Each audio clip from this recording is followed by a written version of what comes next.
హైదరాబాద్ లో కన్సల్టేషన్ మరియు 3,500 రూపాయల colour Doppler test Avis hospitals లో ఉచితంగా పొందండి. నమస్తే, మీరు చూస్తుంది సుమన్ టీవీ. నేను మీ కీర్తి. నాతో పాటు ఉన్నారు ప్రముఖ ఆధ్యాత్మికవేత్త అనంత లక్ష్మి అమ్మగారు. నమస్తే అమ్మా. నమస్తే అమ్మా. అమ్మా, లడ్డుకి సంబంధించిన వివాదాస్పద వ్యాఖ్యలు, రకరకాల టాపిక్స్ మీద మనం వింటున్నాం. లడ్డు అంటే తిరుపతి లడ్డు అనేనా? తిరుపతి లడ్డు గురించి అమ్మ. అంటే ప్రసాదం అంటేనే తిరుపతి లడ్డు ఏమో అన్నంతగా మనం ఎప్పుడు ఎక్కడ ఏ ప్లేస్లో ఉన్నా ముందు ఆ చెప్పులు కూడా వదిలేసి మంచిగా మొక్కి తీసుకుంటాం. అందులో అసలు నిజంగా అందులో అవకతవకలు జరిగాయా జరగలేదా నాకు సెకండరీ టాపిక్. అసలు పీపుల్స్ బిలీవ్ కదా, ఒక నమ్మకం, ఒక సెంటిమెంట్. స్పెషల్గా తిరుపతి వెంకన్న లడ్డు ప్రసాదం అయినా, ఆయన దర్శనం అయినా. సో దీని మీద మీరేం చెప్తారా అని నాకు వినాలనుంది. How do you see the whole story? అవకతవకలు జరిగాయా లేదా అనే దాని గురించి ఎలాగూ ల్యాబ్ రిపోర్ట్స్ అవి తెలియచెప్తాయి.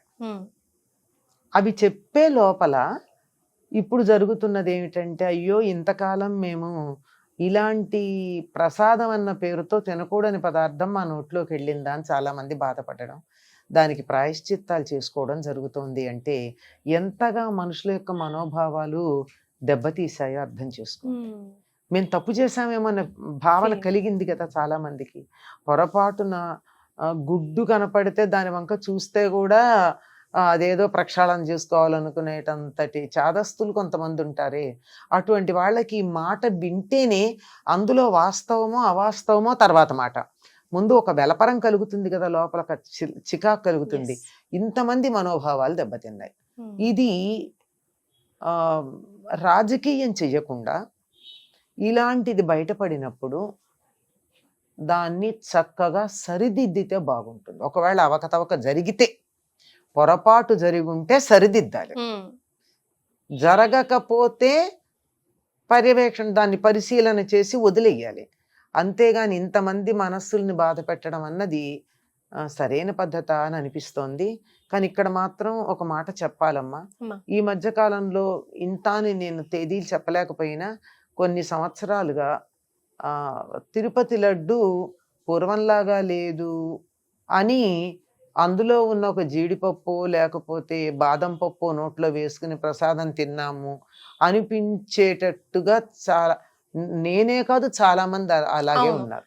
ఒకప్పుడు లడ్డు ఇస్తే ఇంకొంచెం పెట్టండి అని తినేవాళ్ళు ఇప్పుడు ప్రసాదం కదా అని ఇంతగా తిని ఊరుకుంటుంటే మనం ప్యాక్ చేసి తీసుకురావడంలో పాడైందా, లేకపోతే ఏదన్నా తేడా వచ్చి ఇలా వాసన వస్తుందా అని అనుకోవడమే కానీ ఇందులో ఇలా తేడా జరిగి ఉంటుందని మాత్రం కలలో కూడా అనుకోలేదు.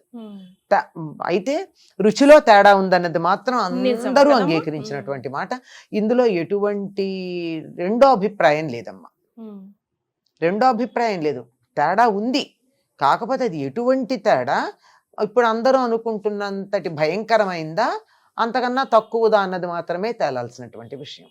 దీన్ని రాజకీయం చెయ్యకుండా ఈ రకంగా జరగడానికి కారణమైనటువంటి బాధ్యులెవరో వారిని సరిచేస్తే సరిపోతుంది అని నేను అనుకుంటున్నాను. ఎస్, అంటే అటో ఇటో తేలిన తర్వాత అట్లీస్ట్ ఇంత హైలైట్ చేయాల్సిందేమో అనిపించింది. బికాజ్ అందులో పీపుల్ సెంటిమెంట్స్ అండ్ బిలీఫ్స్ చాలా స్ట్రాంగ్ గా ఉన్నాయి.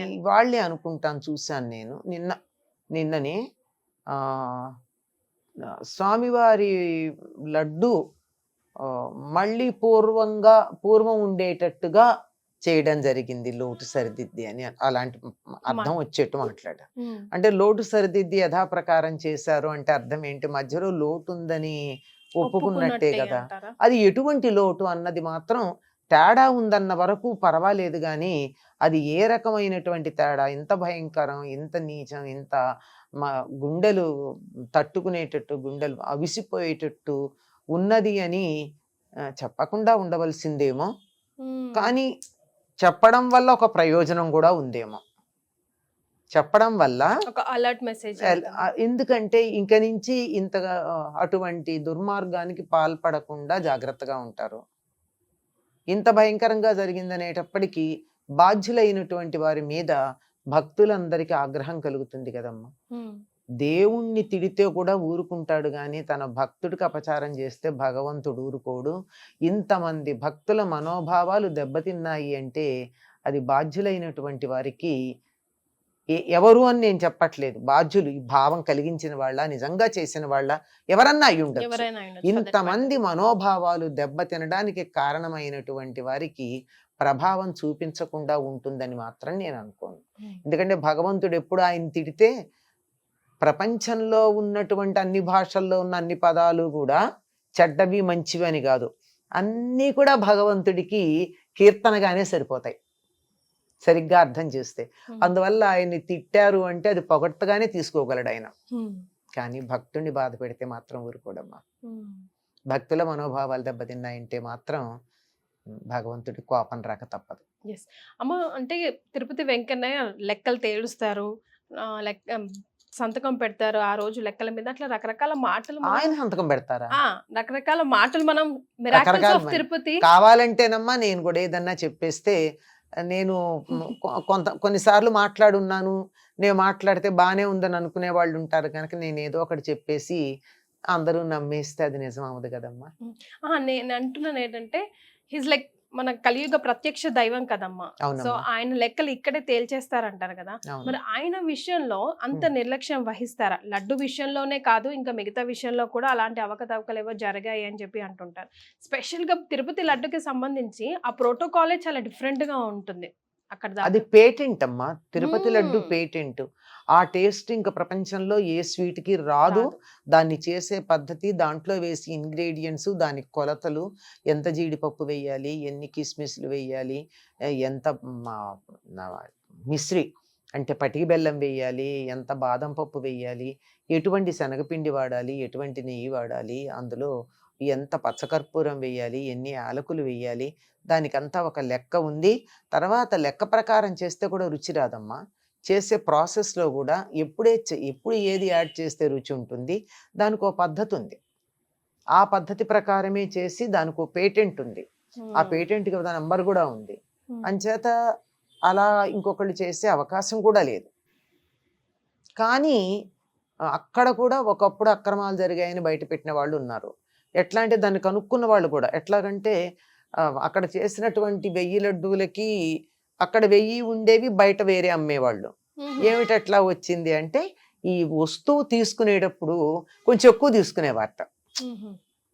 ఇప్పుడు 1000 లడ్డూలకి ఎంత తీసుకోవాలో ఆ లెక్క తీసుకుని కొంచెం ఎక్స్ట్రా తీసుకుని ఇంకో 10 లడ్డూలు పక్కన చేసుకునేవారు. అట్లా అది బయట పెట్టి, అది జరిగింది అంతకుముందు ఓపెన్ గా. అది జరిగి దాన్ని బయట పెట్టి అలా తీసుకోకుండా దానికి జాగ్రత్త చేసి అక్కడ రా మెటీరియల్ ఇచ్చే చోటే చెక్ చేశారు. ఇదంతా అప్పుడు ఉన్నటువంటి వాళ్ళు చెప్పారు. కనుక ఇలాంటివి ఎక్కడైనా అసలు కల్తీ లడ్డూలో జరిగిందో లేదో మనకి తెలియదు, కానీ ఇక్కడ జరిగింది, మనిషి మనస్సులో జరిగింది. దానివల్ల అనేక రకాలైనటువంటివి తయారవుతున్నాయి. కల్తీ లేని లడ్డు ఇప్పుడు దొరుకుతోంది, అందరూ తింటున్నారు అని టీటీడీ వాళ్ళు అనౌన్స్ చేశారు అంటే ఇంతకు ముందు కల్తీ ఉన్న లడ్డు అనే కదా అర్థం. నేను వచ్చింది దాంట్లో ప్రత్యేకంగా న్యూస్ ఐటమ్ గా స్క్రోలింగ్ లో వచ్చింది. కల్తీ లేనిది ఇప్పుడు ఇచ్చిస్తున్నామంటే అర్థం ఏంటి, అంతకు ముందు కల్తీ ఉందనే. ప్రెసెంట్ గవర్నమెంట్ ఇప్పుడు ఇన్వాల్వ్ అయ్యాయి కాబట్టి ఇది ఒక గవర్నమెంట్స్ కి సంబంధించి, పాస్ట్ ప్రెసెంట్ గవర్నమెంట్స్ కి సంబంధించిన యుద్ధం లాగా నడుస్తుంది తప్ప అది మానేయాలంటున్నాను. అది నేను అనేది ఏంటంటే, ఎవరు అధికారంలో ఉండగా వచ్చింది అన్నది సరే, అది తర్వాత చూసుకోండి. అది రాజకీయం మనకి సంబంధం లేదు. భక్తుల మనోభావాలు దెబ్బతింటానికి రాజకీయంతో సంబంధం ఏమిటి? మనకి చాలా ఇష్టమైన వాళ్ళు కూడా మన అప్పుడప్పుడు బాధ పెట్టచ్చు, అది కాదు. అయితే ఇది ఎవరి స్వభావాలు ఎట్లాంటివి అని తెలుసుకోవడానికి పనికి వస్తుంది.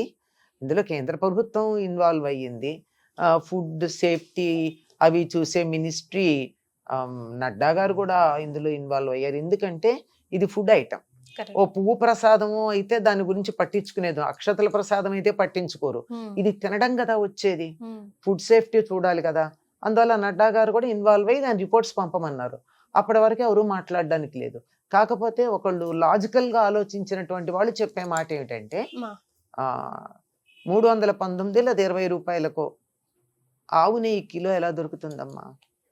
అదే క్వశ్చన్ మార్క్. అది అక్కడే కాదు, ఇప్పుడు మనం తీసుకునేటటువంటి నెయ్యి కూడా స్వచ్ఛమైనది కాదంటారు.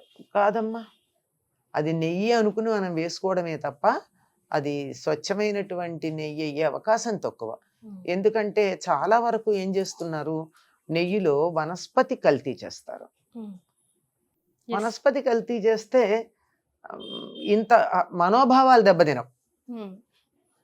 అట్లీస్ట్ సేఫర్ సైడ్ అనుకోవచ్చు. Safer side. ఏదేమైనా కలియుగ ప్రత్యక్ష దైవం వెంకన్న అని మనం అందరం నమ్ముతామమ్మా. కలియుగ దైవం దగ్గర కల్తీ మొదలైందంటే ప్రపంచంలో ఎక్కడ ఉండదమ్మా. ఎస్, అది ఇక్కడ మనసులో ఉంది.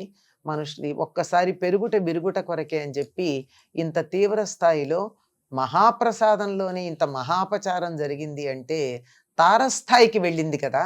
అంచేత పెరిగింది, ఇక విరగాలి, తరగాలి, మనం అందరం హాయిగా ఉండాలి అని కోరుకుంటాం. ఎస్, అది మళ్ళీ కూడా ఆయన్నే కోరుకోవాలి. ఆయన్నే కోరుకోవాలి, ఇంకెవరిని కోరుకుంటాం.